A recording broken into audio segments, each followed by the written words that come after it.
The Holocene has ended.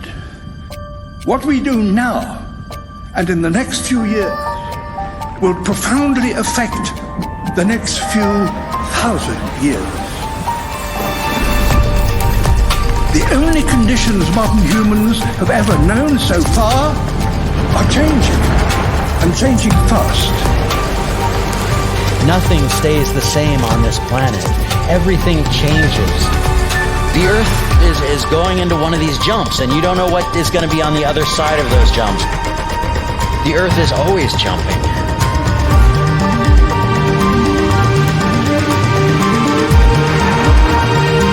Things move on this planet. Things are not still. Everything is turning.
As it begins to run out of fuel, the sun won't simply fade away to nothing. Its core will collapse, and the extra heat this generates will cause its outer layers to expand.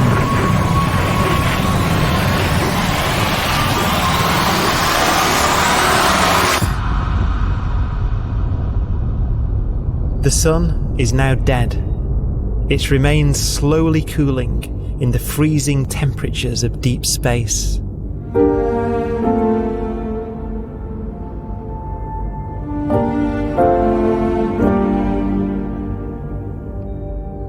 The fate of the sun is the same as for all stars.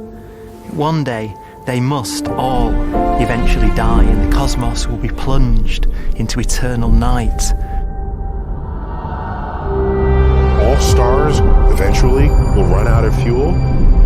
The temperature of the universe drops. The stars, one by one, in the night sky will turn off. And there'll be no more new stars created. And so that the universe will end not with a bang, but with a whimper. And not in fire, but in ice.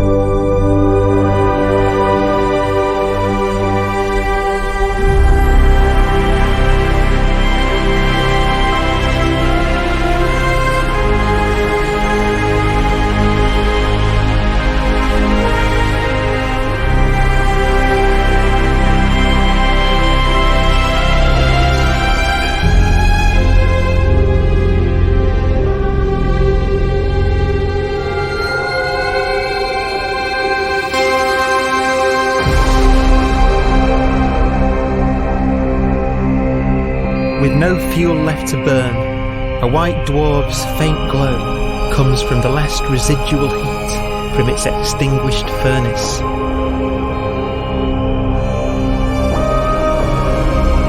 Looking at it from where the Earth is now, it would only generate the same amount of light as the full moon on a clear night.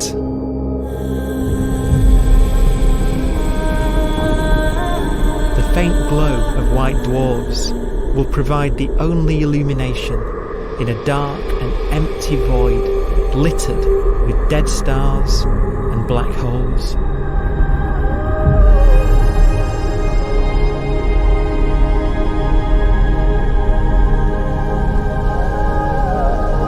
In some ways, it's kind of a ghost universe. It's the corpses, the zombie stars, that will take us into the future.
black dwarf will be the final fate of those last stars. White dwarfs that have become so cold that they barely emit any more heat or light. Black dwarfs are dark, dense, decaying balls of degenerate matter, little more than the ashes of stars. Their constituent atoms are so severely crushed that black dwarfs are 1,000,000 times denser than our sun.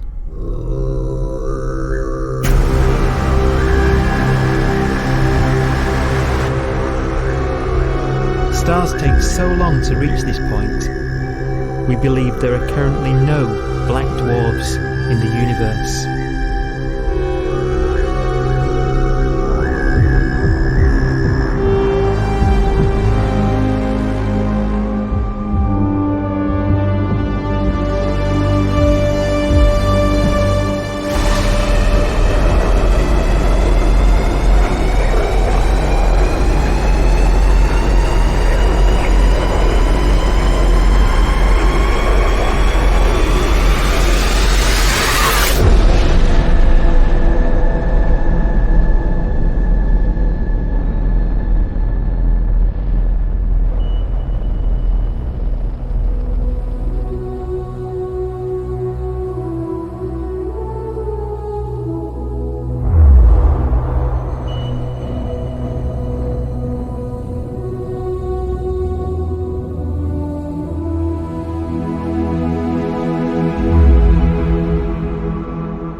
We have a pace of life that's based on really the energy available to us now. You could imagine living conscious systems which have a very different pace and therefore can extend out at least a lot farther than you'd imagine otherwise. You could have a living system where if it had a thought every 10 trillion years, that would seem normal. Even if our life dies out, one could imagine at some time arbitrarily far in the future, a fluctuation occurs which allows intelligent life to exist again for a little while. So you might have islands in time of intelligence.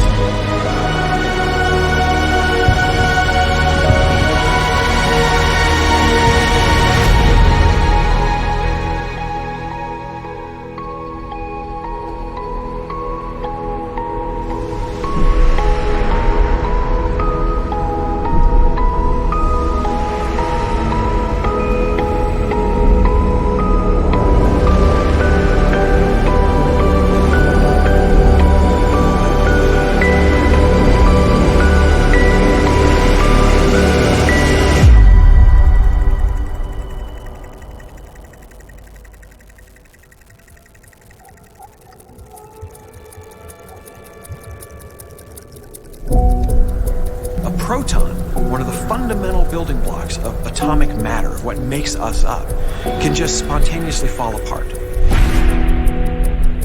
Any material that evades the pull of a black hole eventually dies away as its protons disintegrate.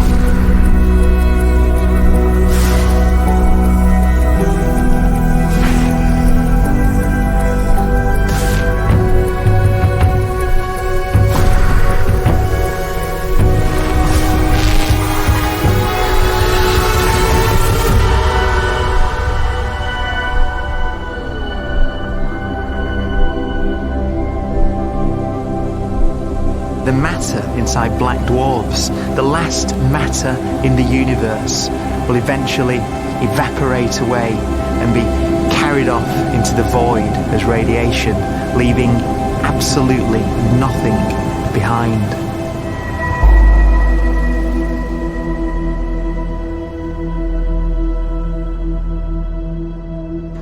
With the black dwarfs gone, there won't be a single atom of matter left. All that will remain of our once rich cosmos will be particles of light and black holes.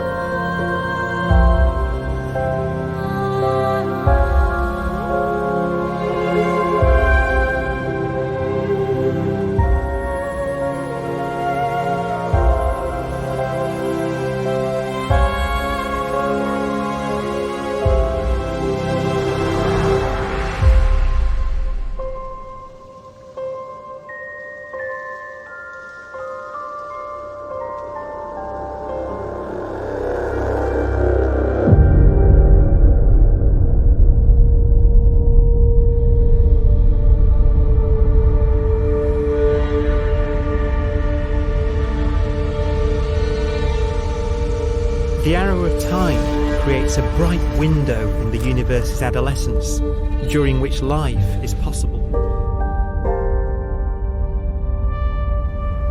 But it's a window that doesn't stay open for long.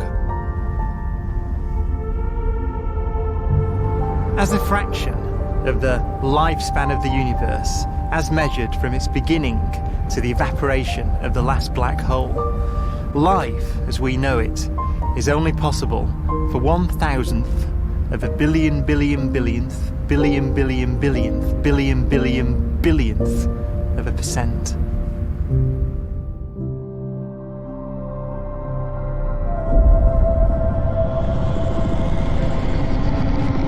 Black holes become the fundamental building block of the universe. A galaxy will basically be a supermassive black hole in a center with smaller black holes orbiting it. Zombie galaxies filled with black holes continue to evolve. They'll eat each other and they'll get bigger, and maybe they'll fall into the supermassive black hole and it'll get bigger. The universe will still be an exciting, dynamic place. It's just that the timescales you're talking about are now trillions of years instead of thousands or millions of years.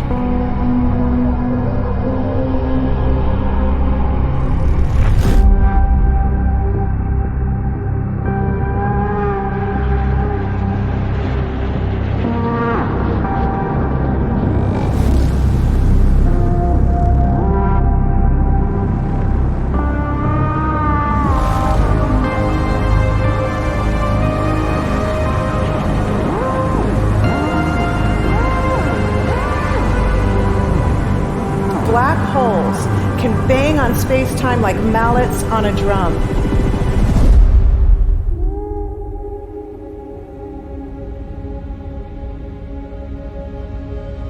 And they have a very characteristic song.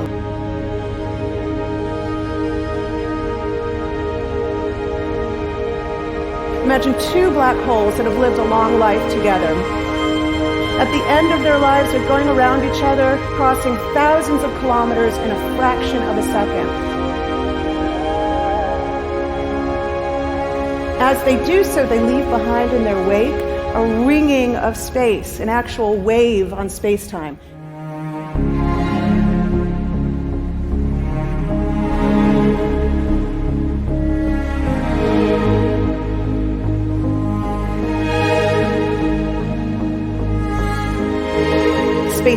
squeezes and stretches as it emanates out from these black holes banging on the universe.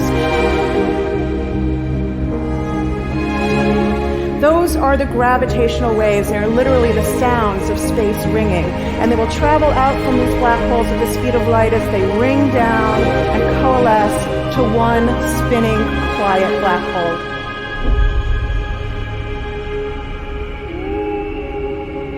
If you were standing near enough, your ear would resonate with the squeezing and stretching of space. You would literally hear the sound.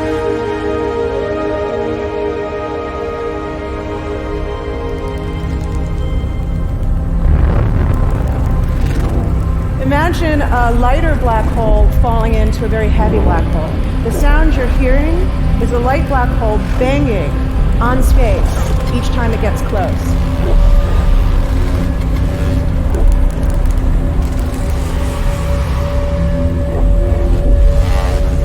As it falls in, it gets faster and it gets louder.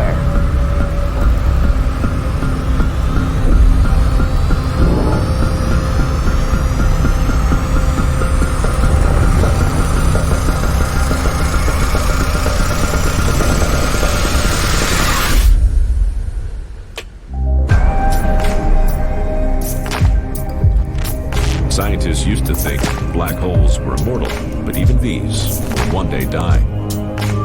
Now we're talking about timescales of unimaginable length, quadrillions of years into the future.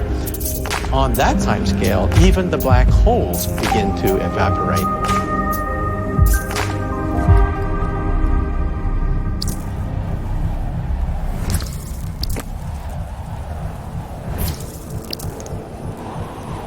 According to quantum mechanics, space is filled with virtual particles, antiparticles, that are constantly materializing in pairs, separating, coming together again, and annihilating each other.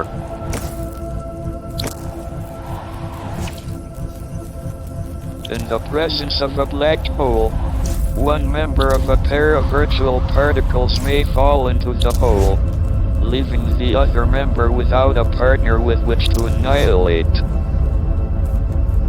The forsaken particle appears to be radiation emitted by the black hole. And so, black holes are not eternal. They evaporate away at an increasing rate until they vanish in a gigantic explosion.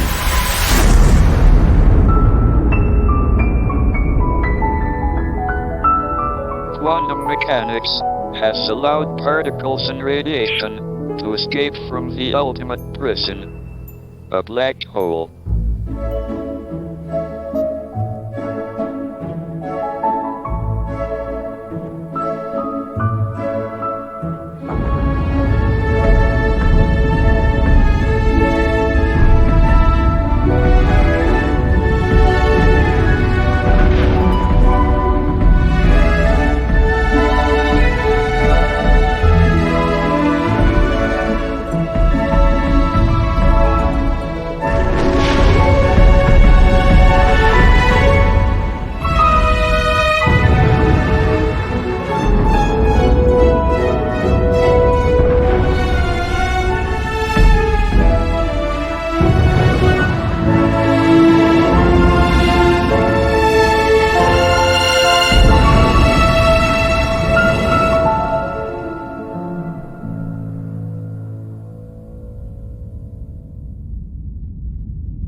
Philosophers and poets have asked the question, will the world end in fire or ice?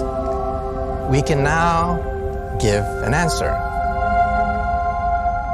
The latest evidence shows that the universe is not slowing down, but it's speeding up out of control. And the universe, we think, will die in ice. Trillions upon trillions of years from now. Empty space itself has energy. In every little cubic centimeter of space, whether or not there's stuff whether or not there's particles, matter, radiation, or whatever, there is still energy, even in the space itself. And this energy, according to Einstein, exerts a push on the universe. What is the weird stuff that's accelerating the universe? We call it dark energy.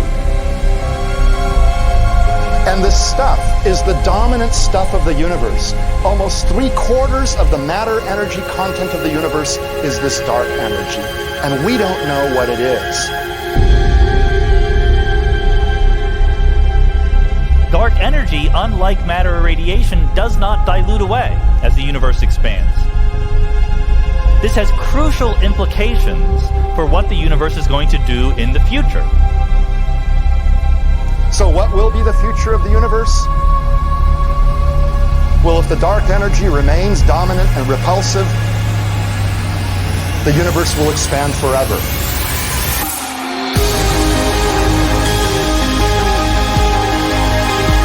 Faster and faster and faster with time. A runaway universe. 70% of the energy of the universe resides in empty space, and we don't understand why. But we do know what will happen. If that energy continues to be there, the universe will become cold and dark and empty. That's the future as it might be. We don't know, because we don't yet understand the nature of dark energy. Until we do, we won't know the future. We won't even understand our own origins. And that's why we want to know and study this subject.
Does seem to be for an ever colder, ever emptier universe.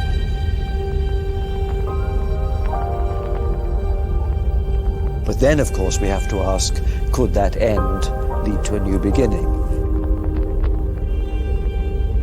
And there are ideas whereby what actually is the end of our universe could in some sense be linked to the beginning of a new one.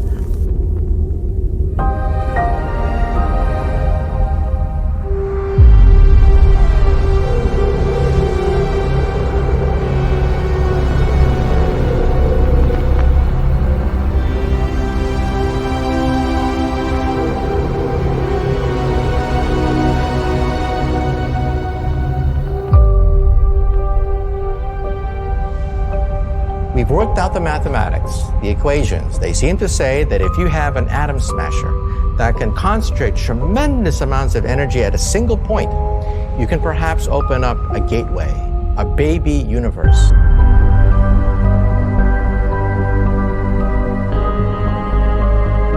Facing the death of everything there is, this perhaps is their only possibility of escape.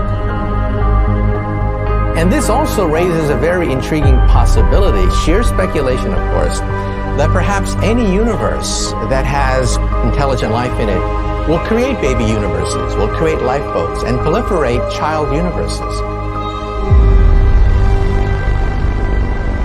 So an evolution may take among universes in the multiverse. Survival of the fittest may take place. So those universes which do not have intelligent life are infertile. They have no children. But those universes that have mild temperatures, stars like us, would create civilizations that could open up child universes, and they would then proliferate.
After an unimaginable length of time, even the black holes will have evaporated, and the universe will be nothing but a sea of photons gradually tending towards the same temperature as the expansion of the universe cools them towards absolute zero.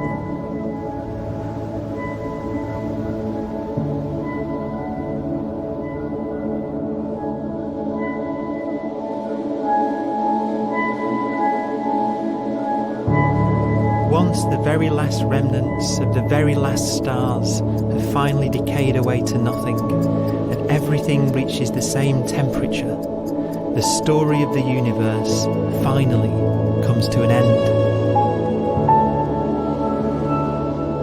For the first time in its life, the universe will be permanent and unchanging.